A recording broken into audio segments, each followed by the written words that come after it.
Ano ito, nilagay na lang to na ano? Nilagay dito. Saan po? Ito pa. Na dito. Ito, tigara po yung medyo. Ano po yun, nagdire-diretso dito? Huminto pa po siya nung dito. Dito. Pero po Pwede siya, po kayo makuha. Makuha na. pero siya po, Opo. galing na po siya sa kainuman niya. Opo. Bakit nag-supply? Tapos, umabot na po siya ron sa last na kabahayan doon. Opo. Sabi po ng mga kakumboy ng taga-conversion na dalawang single. Huminto rin po yung mga nakamotor. Tinitignan po siya bakit po siya bumalik. Okay. Hindi po bumalik. Yan po, kita-kita po sa CCTV. Huminto po siya rito. Opo. Pero ang nag-overflooding na raw? At laga naman. May tubig na po ito noon. Pero kung tatawid po sana siya, kaya po mababaw pa. Ibig sabihin po yung tubig umabot dito sa Opo. tulay. Yan po, umabot po siya yung motor. Okay. Parang alam mo, diretso na. Hindi na, tutulog daw po siya sa motor niya. Lasing po. Sabi ng galingan niya sa mga po. Nagagalit nga po si Kapitan dito. At yung pong ibang nagbabalita naman, sabi po, meron ka po siyang pasahero sa bayan na nagkasip po yan. Sabi ko naman ng mga kamag-anak niya, Opo. hindi po siya namamasada. Pagpunta po siya dyan Sa may kamag-anak niya po. sa kaibigan po niya. Kaibigan. Dyan. May kainuman po dito. Opo. Kaya yung mga taga dyan, sila din po nagsasabi na wala po siyang sakay. Siya lang po. Siya lang po. Okay. Yun po ang iniisip nila, baka daw may sakay. Opo, wala po. Wala po. Kaya sabi nga po ng mga kundi, mga pulis, kung meron daw nga po sana siyang kasama, hanggang ngayon po, wala naman po naghahanap ng sinong pamilya. Sinong pamilya? Dalawa, wala. Opo. Kaya siya lang po. Siya lang po. Pero dapat, di po ba, dapat may ano rin to, yung katulad nun sa kabila na yun. Ayun po. Opo, yun, sa kabila na yun. Para medyo parang may harang naman din. Kasi ito kasi wala siyang ano.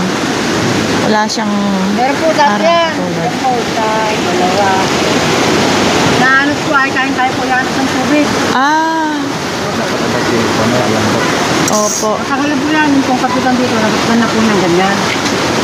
Talagang Hindi talagang ano lang yan. Nakatulog po siguro. po siya. Sabi ko ng mga Malalim yan o. malalim po yan.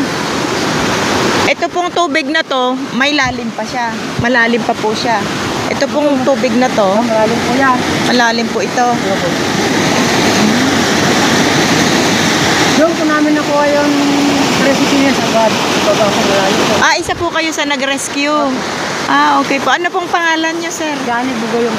Johnny Bugayong. Taga rito po kayo. Opo, tanod po ako dito. Tanod po kayo.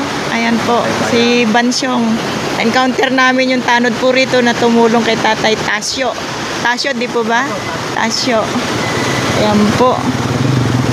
Yung pong namatay na naka-tricycle na matanda na para pong tumalon dito yung tricycle niya sa tubig po na ito. Pero ang tubig daw po dito dati umabot dito sa may tulay. Kaya po yung matanda hindi na nakasurvive.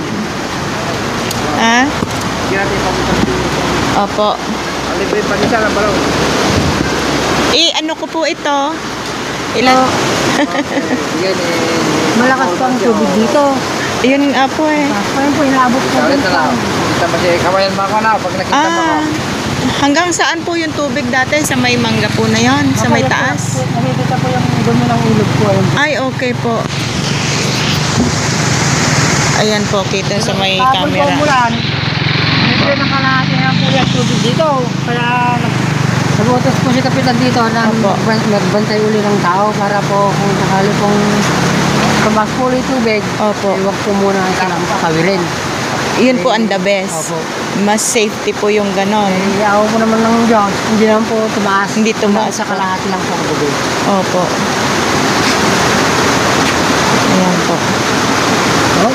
Ganito naman po kasi ang itsura po na. Oo po hindi pa, tsaka paliko po kasi siguro yung matanda po medyo nagdiretso po siya.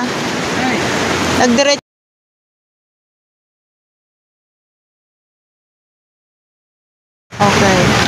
Okay, let's go. Dito na, ito yung ating kababayan. Opo.